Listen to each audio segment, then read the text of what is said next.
Tudo bem, meu amigo? Tudo show de bola, cara. Como é que você tá? Eu estou bem demais. Melhor agora com você. Ô, cara, muito obrigado. Muito obrigado pela oportunidade de a gente bater um papo aqui. Mais um papo, né? Mais um Eu já tô papo. virando sócio dessa jornada da saúde já. Ah, com certeza. E nas próximas você tá junto, viu? Não é? Tem até Aí, ó. fã-clube aqui, ó. Altran lindo. Ixi, É. aí complicou, hein, cara? Nossa senhora. Cara, Deixa. eu sou um cara tão bonito que homens e mulheres me acham bonito, bicho.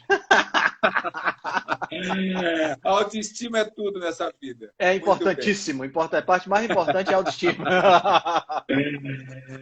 Meu amigo Henrique, antes de começarmos, gostaria que você se apresentasse aí para as pessoas que são os seguidores, a minha turma que está aqui, né? Na Que te hora. conhece, que não te conhece. Então, fala aí quem é você, quais são os seus projetos, as coisas que você tem. Legal, show de bola. Pessoal, boa noite. Eu sou o Henrique, Henrique Altran. Eu sou de Fortaleza, né? Conheci o Ivan aqui em Fortaleza, quando a gente trabalhava junto na representação de uma empresa de suplementos. E, bom, eu tenho 45 anos de idade, né?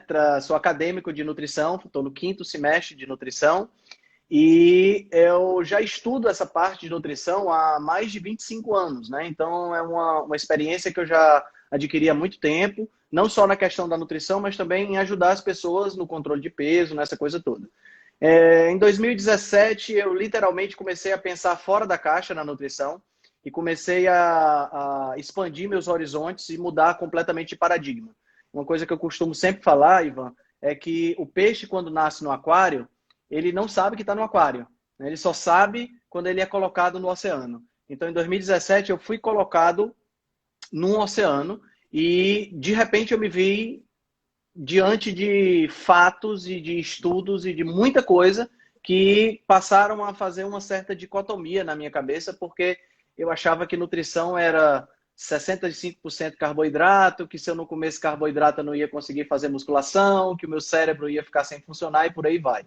Quando eu comecei a ter acesso aos estudos, eu comecei a descortinou-se na minha frente um mundo completamente diferente, um cenário totalmente diferente. Eu passei a estudar mais os estudos científicos em si, passei a conhecer mais a hierarquia da evidência científica, e aí isso aí mudou drasticamente a maneira como eu, não só como eu me alimento, mas também como eu abordo, né, a nutrição em relação às pessoas. E foi uma mudança muito, muito interessante, não só do ponto de vista da minha abordagem, do meu conhecimento, mas do ponto de vista corporal, né? Eu saí de uma situação de 27% de gordura para uma situação de 10% de gordura, né? Então melhorou bastante, Caramba! simplesmente pela mudança na questão da alimentação, né? Não, Então e foi muito fazer isso legal. com 70 anos não é para qualquer um, né, cara? Pois é, né, cara? Ninguém diz que eu tenho 70 anos, né? Brincadeira. Não, Henrique, legal, muito legal, cara. O seu resultado, eu te acompanho na rede social, vejo tudo lá, leio os seus artigos. Porque uma coisa interessante, né, Henrique, que eu também comecei a prestar muito atenção foi que o artigo científico ele é uma coisa valiosa, mas existe artigos e E artigos, né? artigos, exatamente. Existe artigos tendenciosos, Uhum, patrocinados por empresas que isso. puxam sardinha para determinadas coisas, e existe realmente os artigos que quer realmente responder a pergunta que o artigo está fazendo de Exato. maneira séria, É. né? E, Então é e o tema totalmente que a gente vai diferente. abordar hoje, a gente pode até citar alguns, né? Porque é um tema que é um tema muito polêmico, né? E um tema que é bombardeado pela indústria farmacêutica, né? Na questão dos artigos, e isso acaba gerando um viés muito forte na hora que a informação é passada para o público. E por conta disso, o público acaba não se beneficiando da grande possibilidade que eles têm de uma alimentação melhor e principalmente de, como a gente vai falar de colesterol, de ter dentro de si um nutriente essencial que pode fazer uma grande diferença, né? E o seu público, que é um público que é um pessoal de mais idade, né? Que eu já estou quase chegando lá, é um público que pode se beneficiar muito dessa mudança de paradigma. Tá, legal. Então, gente, para quem está chegando agora, nós vamos falar hoje sobre saúde do coração e o tema quebrando mitos do colesterol com o meu amigo Henrique Altran. Então, Henrique, a sala é sua, pode começar. Então pensei que você ia me fazer umas perguntas para poder me entrevistar. Começando, vamos começar o seguinte, vamos começar a história do colesterol. Por que o colesterol começou a virar esse vilão? Certo. Cara, essa história ela tem início no finalzinho do século XIX, começo do século XX, tá? Porque uma dupla de cientistas russos fizeram uns experimentos com coelho. E o que é que eles fizeram? Eles deram para o coelho alimentos ricos em colesterol e, ao fazer isso, os coelhos aumentaram, né? Teve um aumento da quantidade da quantidade de colesterol sendo transportado no sangue desses animais, né? Isso aí foi a primeira chama, a primeira faísca que levou as pessoas a acharem que o colesterol era um vilão, porque isso é o colesterol da alimentação, né? Depois daí, eles continuaram com esses experimentos, mostrando que a possibilidade desse colesterol se ligar nas artérias era muito forte, né? Então, essa foi a primeira linha que conduziu para essa questão de colesterol ser um vilão. Aí você deve estar perguntando, bom, mas se esse é o caso, o colesterol realmente é um vilão. Bom, seria se os coelhos não fossem herbívoros, né? Se os coelhos não comessem apenas planta. E para quem não sabe, o colesterol ele é uma substância exclusivamente do reino animal. Você não vai comer colesterol no reino vegetal. Então, toda vida que você for comprar alguma coisa que seja de origem vegetal, ou uma planta, ou sei lá, um óleo, ou um azeite, qualquer coisa que tem lá na embalagem, zero colesterol ou livre de colesterol, saiba que aquilo ali não está dizendo nenhuma vantagem, porque todo e qualquer produto de origem vegetal é livre de colesterol. Então, esse foi o começo, né? Isso foi o comecinho do século XX, finalzinho do século XIX, começo do século XX, né? O que aconteceu em seguida, cara, foi uma série de fatores que levou a essa demonização, começando pelo colesterol e depois da gordura saturada. Na década de 40, teve um presidente norte-americano, o Eisenhower, que sofreu um ataque do coração.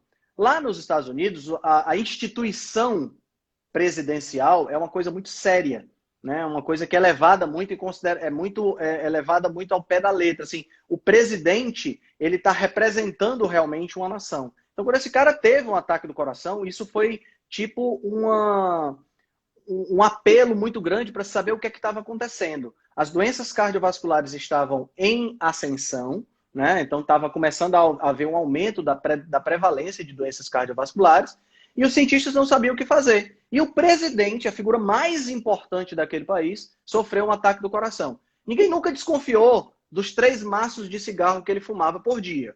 Tá? Ninguém nunca desconfiou disso, não sei por quê, né? Mas se desconfiou de que era um problema do excesso de gordura que ele tinha na alimentação. E quando fizeram autópsias de outras pessoas, necrópsias de outras pessoas que tinham morrido do mesmo problema, de doença cardiovascular, eles detectaram que existia um acúmulo de substância gordurosa, de colesterol, na parede dessas artérias, né? Então, é lógico você chegar na conclusão de que o colesterol da alimentação se instala nas artérias e que por conta disso ele causa problemas. É uma conclusão lógica daquela pessoa que não entende bioquímica, tá? Como na época o conhecimento realmente era um conhecimento que não era muito favorável, foi essa conclusão limitado, de que era limitado. Foi essa conclusão que os pesquisadores... Até mesmo os recursos para pesquisar, né? Sim. É uma coisa lógica, entendeu, Ivan? Se eu tenho por onde passa o sangue, e por onde passa o sangue está entupindo por conta de gordura, por conta de colesterol, o raciocínio lógico é o colesterol que está na alimentação é o colesterol que está entupindo essas artérias, né? Então eu tenho que parar de consumir colesterol. E de onde vem colesterol? Carne vermelha. Carne vermelha, gorduras, carne ricas em gorduras, ovos, bacon. Então isso aí começou esse processo de demonização. A figura que ficou muito marcante nessa época, relacionada a essa questão do colesterol, e que depois se tornou muito marcante num período um pouco mais posterior, relacionando com gordura saturada, foi um cara chamado Ansel Keys. O Ansel Keys, ele era um pesquisador muito influente na época. Foi ele que desenvolveu as rações que eram dadas para os soldados que estavam na Segunda Guerra Mundial. Chamava ração K, de Keys, né? Da primeira inicial do sobrenome dele. Foi ele que desenvolveu essa ração e ele fez um estudo na época que ficou muito famoso, foi um estudo dos 6 países. Nesse estudo, o que foi que ele fez? Ele analisou a alimentação de 6 países, tá? E verificou que nesses 6 países, quando você colocava a correlação entre a ingestão de gordura saturada e o índice de morte por acidentes vasculares ou por doenças coronárias, quanto maior a ingestão de gordura saturada, maior a incidência de morte por doenças cardiovasculares. Quando ele fez esse estudo na época foi muito criticado e ele não foi muito bem recebido.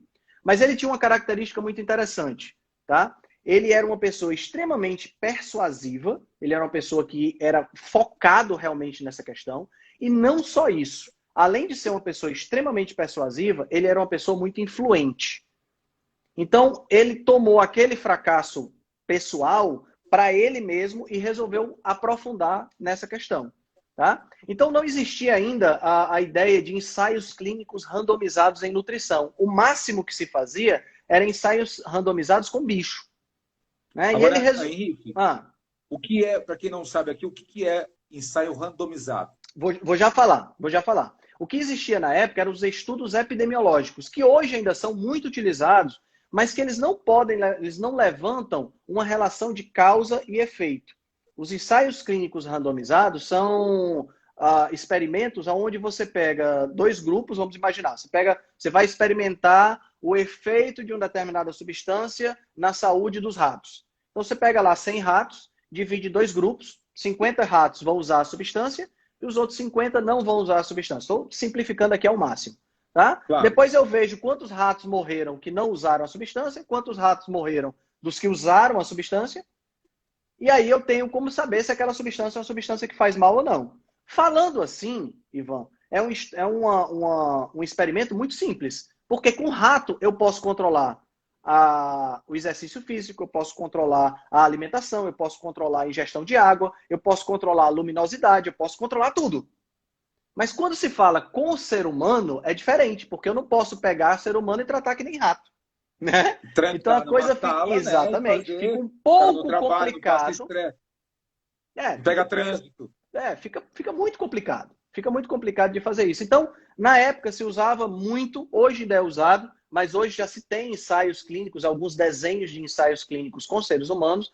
Na época se usava a epidemiologia. A epidemiologia é uma ciência que surgiu no final do século XIX, no começo do século XIX, final do século XVIII, com o objetivo de entender a prevalência de doenças infecto-contagiosas.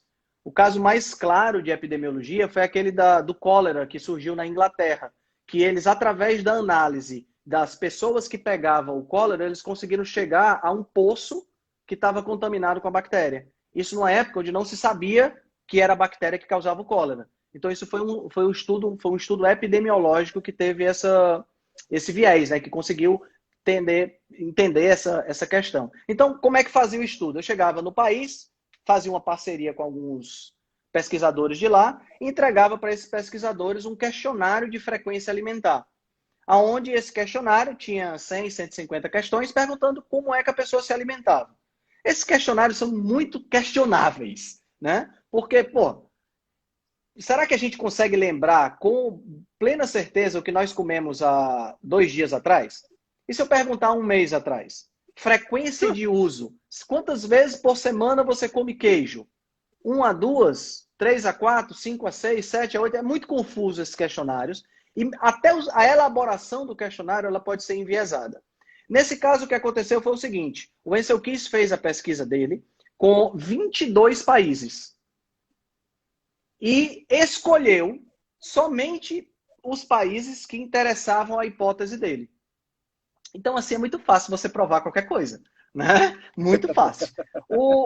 Ele já tinha, nessa época, Ivan, ele já tinha meio que desistido da ideia do colesterol. Ele já dizia que o colesterol da alimentação não influenciava o colesterol sanguíneo, certo? Então ele já tinha meio que já tinha essa ideia, apesar das pessoas estarem evitando carnes gordurosas, ovos e tudo mais. O Ansel Keys, ele saiu na revista Time, para você ter uma ideia, na capa da revista Time, né? Você sair na capa da revista Time, meu amigo, é muito poder, é muito poder, poderoso, né? E esse estudo, então, que ficou conhecido como o estudo dos 7 países, ele pegou 7 países e quando ele botava no gráfico, mostrava bem direitinho, a curva era linda, mostrando que quanto mais gordura saturada a pessoa ingerisse, maior o risco de doenças cardiovasculares. E já se sabia que a gordura saturada aumentava o colesterol, certo? Então, uma coisa leva a outra e a conclusão é óbvia. Gordura saturada aumenta o colesterol dá doença no coração, vamos parar de comer gordura saturada. E nessa brincadeira começou essa demonização da gordura saturada e essa questão do colesterol ser um problema para o coração. Caramba! Ou seja, história, você contou uma história do porquê que aconteceu isso, por que a gente tem essas coisas criadas, né? Porque quando vem de uma pessoa que sai na capa da revista Time, começa a passar de uma série de jornais, revistas, blogs e coisas que hoje acontecem, que influenciadores começam a falar e, de repente, vira uma verdade absoluta. Vira uma verdade absoluta. E é interessante você ter comentado isso, Ivan, porque, veja bem, a partir do momento que isso sai na capa da revista Time, isso tem um poder de influência muito grande, né? Hoje nós estamos falando de uma revista que é uma das revistas de maior circulação do mundo, né? A nossa revista Veja tem uma circulação que não chega a metade da circulação da revista Time. Eu não tenho os números exatos, tá? Mas a Time é uma revista de circulação muito grande. O site é extremamente bem... Na época não tinha site, claro, né? Mas hoje, como a maior parte é a internet, ele é muito acessado. Então, a pessoa sair na capa da revista Time e ter essa glória é muito forte. Ele começou a ser contratado e começou a fazer palestras e começou a disseminar essa informação, né? Não, na verdade, ele vira um influenciador, né, o Henrique? Ele vira o que hoje são os influenciadores, né? Sim. E assim, infelizmente, existe uma coisa chamada falácia da autoridade. O que é a falácia da autoridade? A falácia da autoridade é aquela argumentação que é levada em consideração pela persona de quem está falando aquela argumentação.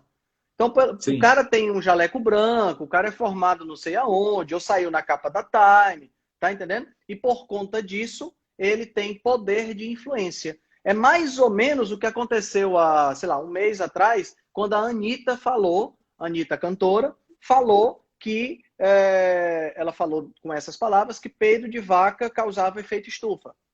Né? Mais ou menos a mesma coisa. Você está pegando uma pessoa que tem uma autoridade, no caso da Anitta, não é autoridade científica, né?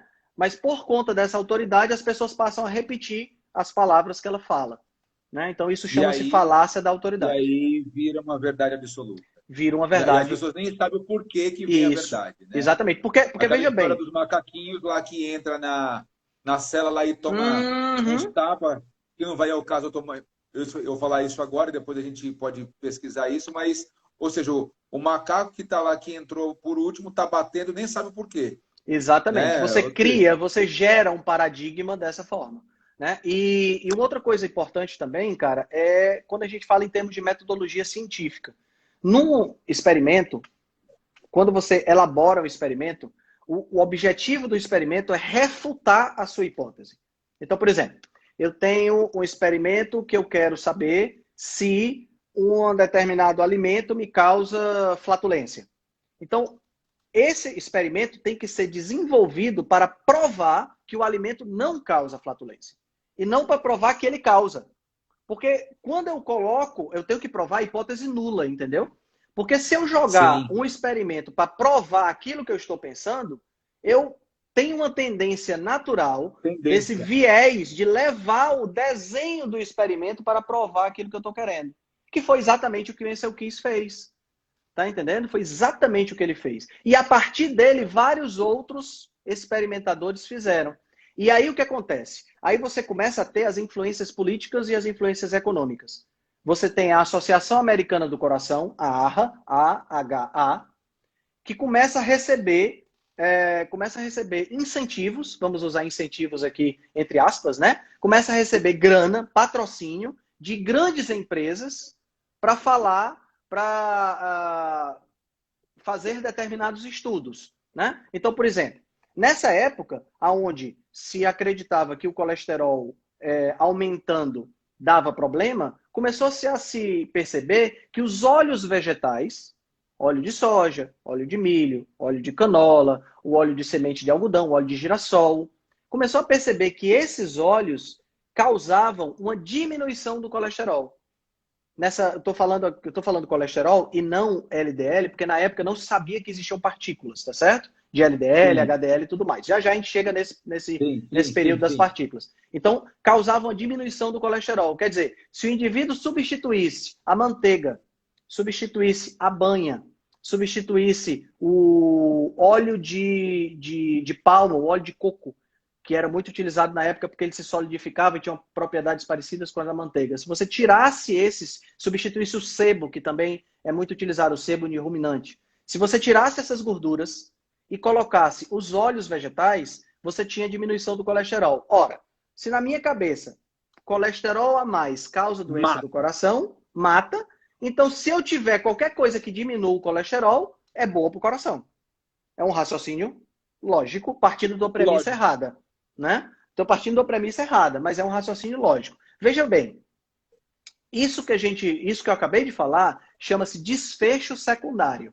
O que é um desfecho secundário? Um desfecho secundário é quando eu quero, através do experimento científico, analisar o que é que vai acontecer. E aí, por exemplo, um desfecho primário é o desfecho chamado desfecho duro. Por exemplo, um estudo para saber se determinada substância causa doença do coração. O que é um desfecho primário? Infarto. Certo? Se a pessoa tem um infarto, não tem como questionar. Tá? Infarto é infarto.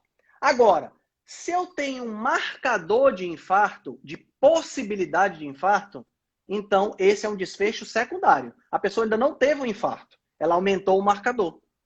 E na época se achava que o colesterol era um marcador de doença cardiovascular. Então, se eu aumento o marcador, na minha cabeça vai aumentar a quantidade de pessoas tendo problema. Então, por exemplo, a Unilever, a Procter & Gamble, são as maiores fabricantes de óleo de soja do mundo. E são as principais financiadoras da Sociedade Americana para o Coração, a Associação Americana para o Coração. Então, business puro. Business completo. Tenho vários posts no meu Instagram mostrando isso aí. Entendeu? Então, quer dizer, quando eu recebo dinheiro, eu tenho uma tendência natural a falar bem daquele produto, daquela empresa que me patrocinou. Óbvio. Né? E foi exatamente isso que aconteceu. Não vai falar mal do patrão, né, meu? Não vai falar mal. Por mais que você não concorde, você não vai falar mal do patrão. Exatamente. Você pode até falar neutro, mas você não vai falar mal. Né? E no caso da Associação Americana do Coração, cara, eles eram uma instituiçãozinha pequena, com um orçamento irrisório. E eles começaram a receber uma grana preta das indústrias de óleos vegetais. E foi exatamente a partir daí que eles começaram a ganhar força. Tá entendendo? Aí começaram a distribuir selos, porque aquele selinho que a gente vê, bom para o coração, zero colesterol, essas coisinhas que tem, tudo isso é vendido. Eu não chego para uma instituição e mando o meu produto e digo assim, analisa aí para me dar um selo. Não, senhor. Analisa aí, toma aqui 50 mil, toma aqui 100 mil. Tá entendendo? Eu tenho que fazer o investimento para poder eu receber esse selo e garantir esse benefício na embalagem do meu produto. E você ganha esse know-how. Né? Isso, exatamente. Tá entendendo? Então a Associação Americana do Coração começou a endossar isso. E aí, vários tipos de estudos começaram a acontecer e começaram a evidenciar essa associação. Porque é outra coisa importante, que a maioria das pessoas que vê esses textos, esses posts e tudo mais, não entende. Associação é diferente de causa e consequência. Quando eu digo que a associação, existe uma associação entre fogo e bombeiro, isso não significa que o bombeiro causa o fogo, ok? É fácil de entender. Sim. Toda vida que tem um incêndio, tem bombeiro na área. Eu não posso dizer que bombeiro causa incêndio. Eu posso dizer que eles dois estão associados. Associados. Certo? Exatamente. Então, essa questão começou a ficar muito forte. Tem um estudo que foi feito, eu gosto muito de citar esse estudo porque ele é muito interessante. Ele é um estudo que foi feito num hospital, na realidade em 2 hospitais psiquiátricos, na cidade de Minnesota, dos Estados Unidos. Ele ficou conhecido como Estudo de Minnesota. E o que é que eles fizeram? A partir daí começaram a se fazer os ensaios clínicos. Né? Começaram a se fazer as experimentações. Um estudo desse nunca seria feito hoje porque não passaria no comitê de ética. Mas eles pegaram quase 9.000 internos dos hospitais psiquiátricos e experimentaram com os caras. Como foi que eles fizeram? Caramba! Pegaram metade dessa galera e botaram para comer normal e com manteiga, e a outra metade substituía manteiga por óleo vegetal. Nesse caso, especificamente óleo de milho.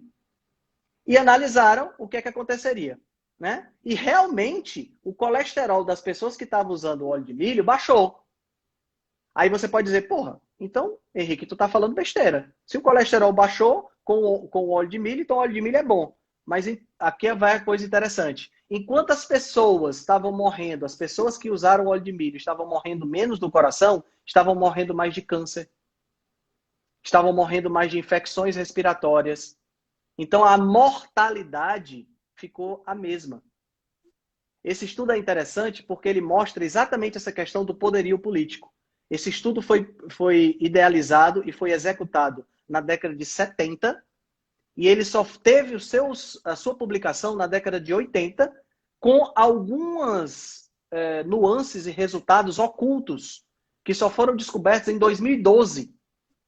Nossa Senhora! Porque não se encaixava no que os caras queriam mostrar. Queriam mostrar. Entendeu? Claro. Mas não conseguiram. Então, é o que eu falei do desfecho secundário e do desfecho primário. Não adianta eu fazer um estudo... Interessante, Henrique. Interessante é que na época que a gente trabalhava junto, tinha o Paulsen Pilsen, né? Uhum. E no livro, o Paulsen Pilsen é um economista norte-americano que ele escreveu um livro chamado The Next Trillion. Isso. E ele fala que na indústria farmacêutica, os caras fazem isso não é porque eles são maus, pessoas ruins. Eles são pessoas de negócio. Exatamente. Eles pensam na empresa. Exatamente. Então, por exemplo, ele dá um exemplo lá. A pessoa que tem hipertiroidismo ou hipotiroidismo, ele não vê a pessoa que está doente, ele vê os números do faturamento da empresa. Então, o que é melhor? Eu dar uma dose para o cara resolver o problema, eu dar uma dose 1000 vezes menor e pegar esse cliente para o resto da minha vida. Claro. Então, claro.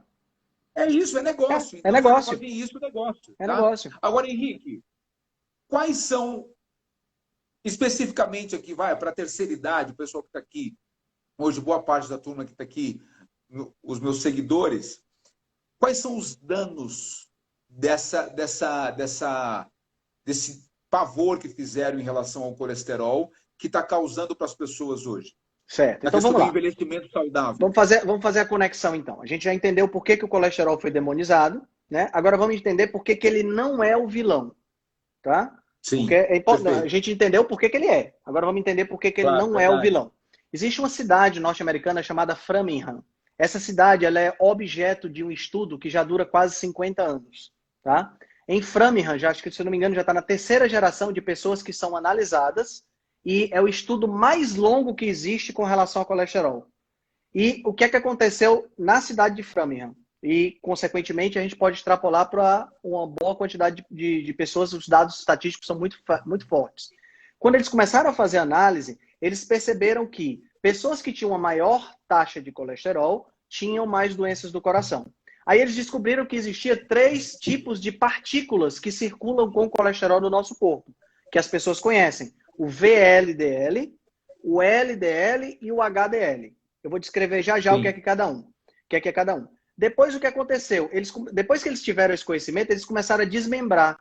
E esse estudo mostrou que quem tem HDL baixo é que está com mais risco de doença do coração, e não quem tem LDL alto. Então vamos primeiro entender o que é o VLDL, o que é o HDL e o que é o LDL. Né? Vamos pegar uma aulinha de metabolismo. Tá? Você foi para a sua refeição hoje no horário do almoço, ou no horário do jantar, e comeu, vamos dizer, 2 ovos. Os ovos, eles são praticamente feitos de 3 coisas. Água, por incrível que pareça, proteína e gordura. Certo? Então, o Certo. ovo tem muita água, proteína e gordura, tá? Quando você come o ovo, esse ovo vai passar por um processo de digestão e os constituintes das proteínas e das gorduras serão absorvidos. Todo mundo sabe Certo. que a forma de transporte desses nutrientes é o sangue. E o nosso sangue é, em sua maior parte, água. Então, todo mundo sabe também que água não se mistura com gordura. Sim. Logo, não dá para eu transportar a gordura que eu como dissolvida no sangue como eu transporto açúcar, como eu transporto proteína, como eu transporto os aminoácidos. Eu tenho que ter Sim. estruturas especiais que empacotam as gorduras para poder eu transportar. Essas Transportar de estruturas, maneira eficiente. essas estruturas especiais chamam-se lipoproteínas, tá? E elas vão pegar a gordura que a gente absorveu, vão transportar para o fígado, onde essas gorduras serão metabolizadas. O nome dessa lipoproteína que transporta do intestino para o fígado chama-se quilomicron. É a maior lipoproteína que existe no nosso corpo e a função primordial dela é transportar a gordura que a gente come para o fígado. Os ácidos graxos que compõem a gordura que a gente come, os triglicerídeos que compõem a gordura que a gente come, todo mundo já ouviu falar em triglicerídeo, né, do sangue, vai transportar para o fígado. E é o fígado quem vai reempacotar esses ácidos graxos e jogar para o corpo. E ele faz isso através de uma partícula que tem muita gordura e pouca densidade, pouquíssima densidade na realidade. Chama-se VLDL. A sigla Certo. VLDL significa lipoproteína de baixíssima densidade, certo? Então encara o VLDL como se fosse um balão cheio de ar. A membrana do balão se dissolve no sangue e tem condições de ser transportada. O ar que está lá dentro não pode ser transportado pelo sangue, que são as gorduras que estão lá dentro. Então, na medida que esse balão sai do fígado, ele vai parando de célula em célula, vai parando de tecido em tecido, e ele vai deixando parte desse conteúdo e vai murchando. Você concorda comigo que o balão, na medida em que ele vai murchando, vai ficando mais superfície e menos conteúdo? Sim. Então, a densidade vai aumentando. Então, eu tenho o VLDL, que vai deixando o conteúdo e vai murchando, e vira o LDL, que é a lipoproteína de baixa densidade. Certo? Que aula! Então, na medida que o LDL então, continua o trajeto dele, ele vai murchando mais ainda, até que ele volta para o fígado para ser reciclado. Certo? Cada uma dessas lipoproteínas tem um sinalizador, que vai dizer para a célula, vai dizer para os tecidos, o que tipo de lipoproteína ele é. Então, o LDL ele tem uma proteínazinha lá, que é a B100, a apolipoproteína B100, que diz assim, eu sou um LDL, pegue o meu conteúdo. E o que é que tem dentro do LDL? O LDL, para quem não sabe, é o chamado mau colesterol, mas eu quero já dizer que de mal ele não tem nada. Pelo contrário. O que é que o LDL leva dentro dele? O LDL leva colesterol, o LDL leva gordura, o LDL leva vitaminas lipossolúveis, vitamina A, vitamina E, vitamina K, vitamina D, são transportadas dentro do LDL. O LDL leva uma coenzima chamada coenzima Q10, ou também chamada de ubiquinona, que é essencial no processo de extração de energia. Tudo isso está dentro do LDL. E ele vai levar isso para os tecidos, até ele retornar para o fígado e ser reciclado. Certo? E o HDL, Fantástico. onde é que ele entra na história? O HDL é uma lipoproteína diferente. Ele tem, na sua estrutura, um sinalizador diferente, que é a apolipoproteína A.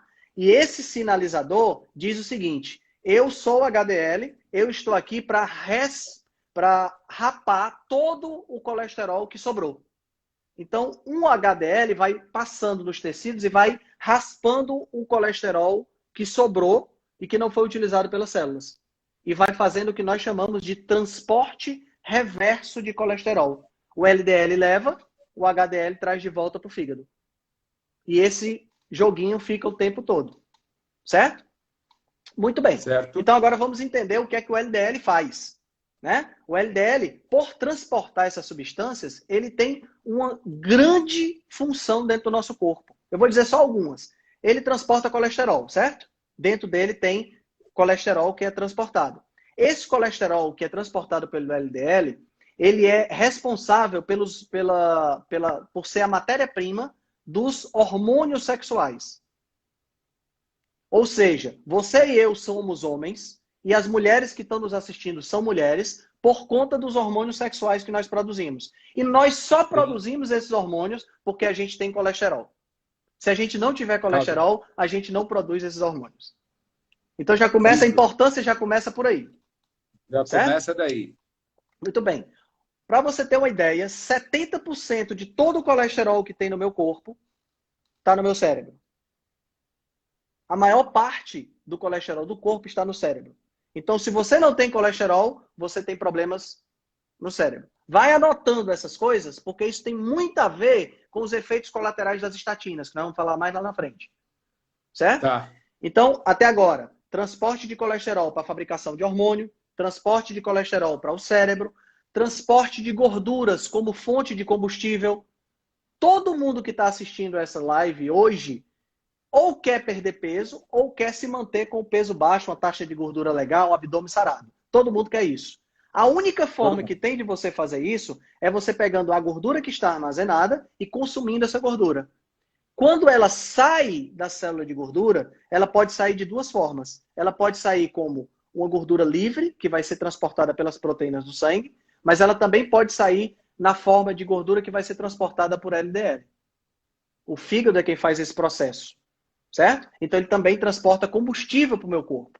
Então se você diminui os carboidratos da dieta e aumenta as gorduras da dieta, o que é que vai acontecer com o teu LDL? Naturalmente, vai aumentar. Eu estou comendo mais gordura, eu tenho que transportar mais gordura. Certo? Sim. Vamos lá. Além disso, ele transporta vitamina E, que é um antioxidante poderoso. Ele transporta... Poderosíssimo. Ele transporta vitamina A, que é fundamental para diversos fatores, dentre eles a saúde da visão. Ele transporta a vitamina K, que é fundamental para várias coisas, inclusive para coagulação sanguínea, para manter o sangue não coagulado. Ele transporta a vitamina D, que é também baseada em colesterol. Até a vitamina D, que a gente fabrica quando expõe a pele ao sol, é baseada em colesterol. Tudo isso é transportado pelo LDL. Cara, o LDL é uma das substâncias mais maravilhosas que existe dentro do nosso corpo. Ele faz... E ouvir isso é uma loucura, porque a gente sempre ouviu que o LDL é o criminoso dentro do nosso corpo. Exatamente. O LDL, cara, para tu ter uma ideia, o LDL tem uma função chamada core sensing. O que é que ele faz? Quando uma bactéria entra no nosso corpo, e vamos dizer, uma bactéria é o sistema respiratório, para ela poder se alojar no sistema respiratório, o que é que acontece? Ela libera substâncias para sentir esse ambiente, para saber se ela pode se alojar ou se ela deve se encapsular e ficar resistente. Se o ambiente estiver favorável, as substâncias vão para o ambiente e voltam, e ela diz, opa, esse ambiente aqui está beleza, vou me infiltrar. Se ela liberar substâncias e essas substâncias não voltarem para ela, ela vira um cisto e não se desenvolve. Ou seja, o sistema imunológico está em ação. O LDL é o responsável por não deixar essa bactéria se desenvolver. Então o LDL tem uma função super importante na defesa do corpo contra a bactéria, e aqui vai o grande lance nesse período que nós estamos, contra vírus também. Se você pegar os estudos mais recentes que falam de Covid, a maioria das pessoas que foram internadas de Covid, elas tinham duas características marcantes. Outras menos marcantes, que a gente pode falar se você quiser, mas duas marcantes. Baixo LDL e baixa vitamina D. Lembra que vitamina D é transportada dentro do LDL? Sim. Então, se eu tenho um baixo LDL, eu tenho baixa vitamina D. Se eu me exponho pouco ao sol e não tenho a quantidade adequada de LDL na minha corrente sanguínea, eu adoeço mais. O LDL é fundamental no sistema imunológico. É por isso que quando você pega estudos com pessoas de mais idade, e quando você pega, lembra que eu falei de Framingham? Essa cidade norte-americana que está tendo esse estudo? Quando você pega os gráficos de Framingham, acontece uma coisa fantástica. As pessoas que têm um colesterol mais alto são aquelas que vivem mais tempo. Idosos de 60 anos para cima, com baixo colesterol, morrem mais cedo de câncer e de doenças infecto-contagiosas. E, Henrique, eu até no livro que você me indicou, né, do Polesso, Sim. ele mostra alguns estudos interessantes da correlação do baixo colesterol com doenças mentais. O que eu acabei de falar da questão do colesterol e do cérebro. Sim. Exatamente. Exatamente. Com E aí várias a doenças gente entra mentais. Alzheimer, Parkinson, depressão, demência e por aí vai. Ó, tem vários. Agora, Se a gente for procurar, cara, tem muito material que fica escondido. Porque, entenda, existe uma força que a gente vai chamar de força oculta, mas que não é oculta, que move muito dinheiro. As drogas que mais rendem dinheiro para a indústria farmacêutica são as estatinas. Uma estatina, a primeira, chamada Lipitor, que é a droga mais vendida de todos os tempos, ela já gerou para a Pfizer, que é a empresa que fabrica, mais de $1 trilhão de faturamento. Tem noção? Desde que ela meu foi Deus lançada. do céu. Desde que ela foi lançada. Então é Ou seja, muita. É business, negócio, cara. É negócio, muita grana. É negócio, muita grana. muita grana, Então o que é que muita grana. acontece? O que acontece é o seguinte: quando você pega esse poderio econômico, é assim, o pessoal que está assistindo a gente, para o pessoal entender, a indústria farmacêutica hoje, uma Eu empresa vou abrir os farmacêutica, comentários aqui, Henrique. abre, porque com certeza a galera quer perguntar coisa. A indústria farmacêutica, hoje, ela tem poder para colocar, Ivan, e tirar uma pessoa do poder de praticamente qualquer país. Entendeu? Acredito, E as acredito. estatinas são drogas que são muito vendidas. Então é difícil, esse tipo de conhecimento que está sendo passado aqui agora, é difícil você encontrar profissionais que estejam publicando seus estudos nos maiores jornais científicos que sejam contrários a esse tipo de coisa, por conta do poder econômico e financeiro. Claro, com certeza. É, Os é, poder... Porque, né, a verdade, assim, e a verdade é que essas coisas para... Por exemplo, aqui nós estamos tendo uma live unindo a ciência com a prática, isso. né? Você é um cara que une a ciência com a prática porque você segue a sua linha de raciocínio no seu estilo de vida e passa isso para os seus clientes, né? Para os seus pacientes. Eu sou um deles que sigo a sua linha de raciocínio e me dou muito bem. Meus exames, depois que comecei a seguir a sua rotina, todos zerados e show de bola. Então, porém, aqui tem 54 pessoas. Aí você vê uma Rede Globo, você vê uma. E vai um cara lá poderosíssimo, com jaleco, que é não sei de onde, porém, que tem muita grana, e isso vira Exatamente. verdade absoluta. Exatamente. Eu publiquei recentemente no meu Instagram, Ivan, uma coisa muito interessante. Um estudo que foi feito, foi publicado no British Medical Journal, é um jornal relativamente grande, lá do Reino Unido, mostrando a influência da indústria nas associações, que vou já te responder, tá, Vera, sobre a questão dos remédios, tá? A gente volta já a falar das estatinas. As associações entre a indústria e os presidentes, os top executivos dessas associações médicas. Eles analisaram não sei quantas associações, os dados estão bem específicos lá no meu Instagram, eu posso depois abrir aqui para mostrar para vocês. E nenhuma dessas associações, Associação Americana, dessa coisa toda, tem executivos sem estar atrelado à indústria farmacêutica. É um negócio assim impressionante. Impressionante. Eu estou abrindo aqui o artigo. Está aqui, ó. A conexão financeira entre médicos, associações e a indústria. Eles analisaram 328 pessoas, líderes dessas associações. E tem contribuições que variam. Nenhuma organização tinha liderança livre dessas associações financeiras.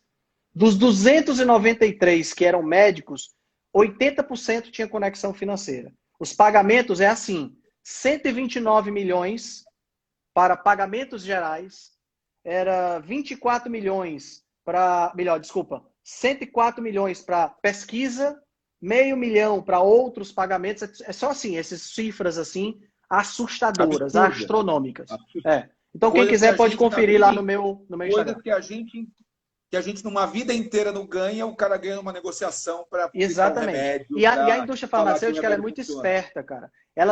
Porque, veja bem, existem mecanismos para coibir isso.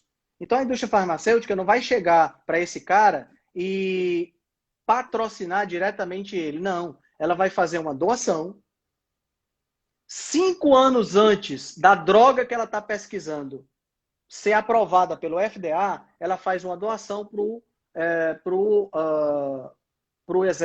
cientista, pro laboratório do cientista. Porque o cientista pesquisa na área e daqui a 5 anos ele vai ser utilizado para aprovar a droga no futuro. Tá entendendo? Tem muita coisa, cara, muita coisa. Tem um livro muito bom, chama-se... Putz, esqueci o nome do livro agora, mas eu falo já para vocês. Vai ficar no IGVT, sim, Mara. Vai ficar no IGVT gravado. Então, voltando para essa questão das estatinas, então. Então, as estatinas, a grande maioria dos estudos foram feitos com o patrocínio da própria indústria farmacêutica. Então, é muito difícil um estudo que é patrocinado pela indústria farmacêutica deixar a desejar no quesito aprovar a droga que está sendo pesquisada. É muito difícil. Claro. Só tem um estudo que eu saiba, só existe um estudo que foi feito de forma independente por uma universidade, e esse estudo não aconselha o uso de estatinas. Todos os outros, patrocinados pela indústria farmacêutica, aconselham o uso de estatina. E existem subterfúgios estatísticos para enganar os médicos. Certo? Que é o grande problema. Porque o médico hoje em dia, qual é o grande lance do médico, do cardiologista hoje em dia? Ele não tem tempo, ele vive atendendo por plano de saúde, não estou falando aqui dos mais ricos, eu estou falando aqui do médico. Da maioria. Da maioria. Aquele que atende do plano de saúde. Exatamente. Ganha pouco por conta disso, tem que fazer uma consulta rápida. Tem que consultar muitas pessoas para ter uma qualidade de vida. Então ele não tem tempo de se atualizar. Quando ele vai se atualizar, é o representante da indústria farmacêutica que vem falando de um novo medicamento. Então isso já é um problema. E se a gente voltar no tempo, esse cara que se formou em medicina, sei lá, em 2015, por exemplo, ele começou medicina em 2009, 2010. E ele já começou a ser manipulado lá na faculdade. Quando ele entra na faculdade, a indústria farmacêutica sabe que ele vai se tornar médico. E começa a dar bloquinho, caneta, um agrado aqui, uma amostrinha acolá. De repente você ganha... De repente você ganha no business, você ganha no sorteio uma passagem para um congresso para toda a sua família, para que vocês possam curtir, possam participar e possam aprender num congresso patrocinado pela indústria farmacêutica. Você vai aprender o quê? A receitar remédio. Que eles querem, pô. Simples. Simples. Eles querem. Então, essa questão das estatinas é muito séria. Existem subterfúgios, Ivan, subterfúgios estatísticos para enganar o médico. Vou te dar um exemplo. Imagina que eu vou fazer um estudo, tá certo? De estatinas e eu tenho 2.000 pessoas que vão usar essa estatina, tá certo? Beleza? Certo. Vamos me acompanhando aí, pessoal. Eu abro, então, faço um trial, né? Faço uma divulgação e digo que eu tenho 4.000 vagas para esse estudo de estatina. E 4.000 pessoas que estão querendo usar remédio de graça, que estão querendo fazer parte, vão participar. Só que antes de eu chegar no estudo, essas 4.000 pessoas precisam começar a usar o medicamento. Por quê? Porque elas vão começar a usar o medicamento, porque se elas tiverem um efeito colateral muito forte, essas pessoas não podem participar do estudo. Certo? E o índice de pessoas... Então olha como já é manipulado a partir daí. Então, eu tive 4.000 pessoas que começaram o estudo. Dessas 4.000 pessoas, 2.000 tiveram efeitos colaterais sérios. E pararam e não foram para fazer o estudo. Essas 2.000 pessoas não entram nas estatísticas. Então, aquele efeito colateral que essas 2.000 aqui sentiram bem pouquinho é que vai aparecer na bula do remédio. Essas outras 2.000 aqui não aparece. O cara que ficou demente, o cara que teve fibromialgia e ficou com os músculos com dores terríveis, o cara que desenvolveu diabetes, que teve que sair do estudo porque se ele continuasse usando, ele ia morrer, não aparece na estatística final. E aí o que acontece? Os efeitos colaterais são diminuídos. E aí, eu tenho 2.000 pessoas. Então, eu divido. 1.000 vão usar a droga e 1.000 vão usar o placebo. Olha como é interessante, como é que eu consigo mexer com os números. É muito interessante isso. 1.000 estão usando a estatina e 1.000 não estão usando a estatina. Certo? Eu, pesquisador, não sei quem está usando e quem não está. Isso chama-se ensaio clínico duplo cego. O cara que está usando não sabe o que ele está usando. E eu também não sei. Porque aí garante que vai ter uma coisa mais idônea, lógico, né? Aí claro. O que acontece? No grupo de 1.000 pessoas, muita atenção para entender esses números. No grupo de 1.000 pessoas, depois do estudo de 5 anos, eu tive 30 mortes no grupo de 1.000 pessoas. 30 mortes por doenças cardíacas, tá? E no grupo de 1.000 pessoas que estavam usando a estatina, eu tive só 20 mortes. Ok? Vamos entender os números agora. 30 mortes em 1.000 pessoas. Dá quanto em percentual? 30 dividido... Não, eles podem falar se eles quiserem. Mas 30 mortes num grupo de 1.000 pessoas dá exatamente 3%. Sim. Ok? Todo mundo está me acompanhando, né? Muito bem. Então, 3% das pessoas que estavam no grupo que não usam estatina morreram. 20 mortes no grupo de 1.000 pessoas dá quantos por cento? 2%. A diferença, então, é de apenas quanto? 1%. 1%. Certo? Então, esse é o que nós chamamos de risco absoluto. É 1% a chance de eu não pegar, de eu não ter uma doença cardiovascular. Então, imagina, eu vou usar uma droga que pode me causar diabetes, eu vou usar uma droga que pode me causar problemas no meu cérebro, pode causar esquecimento, eu vou usar uma droga que pode me causar dores musculares fortíssimas, que vai abreviar o meu tempo de vida para ter 1% de chance a menos de desenvolver doença do coração. Você, se fosse um paciente, você usaria essa droga? Não sei. Não sei. Não sei. Saber. Tá? Mas pensa comigo. O médico que está olhando para você, o seu cardiologista, ele não sabe disso que eu estou falando. Porque o que a indústria farmacêutica vai informar para ele é o seguinte, muita atenção agora para entender onde é que está. Se morreram 30 no grupo que não usou o remédio e morreram 20, você concorda comigo que a redução foi de 33%? Que a gente chama de risco absoluto, não, de risco relativo. Porque 30, 20 sobre 30 dá exatamente 33%. Ou seja, esses 10 que morreram a menos é 33%, não é um terço de 30. Foram 10 pessoas que deixaram de morrer, 33%. Então eu vou chegar para o médico, eu, indústria farmacêutica, eu não vou dizer que a diferença foi de 1%. O representante lá... O representante, a equipe de marketing, não vai dizer que foi 1%. Ele vai dizer que a redução foi de 33%. Que é o que a gente chama de risco absoluto em estatística. Tá entendendo? Cara, então o médico, tudo é uma manipulação muito simples de número. Certo? É imoral, como o Felipe está falando aí do Densa Nutrição.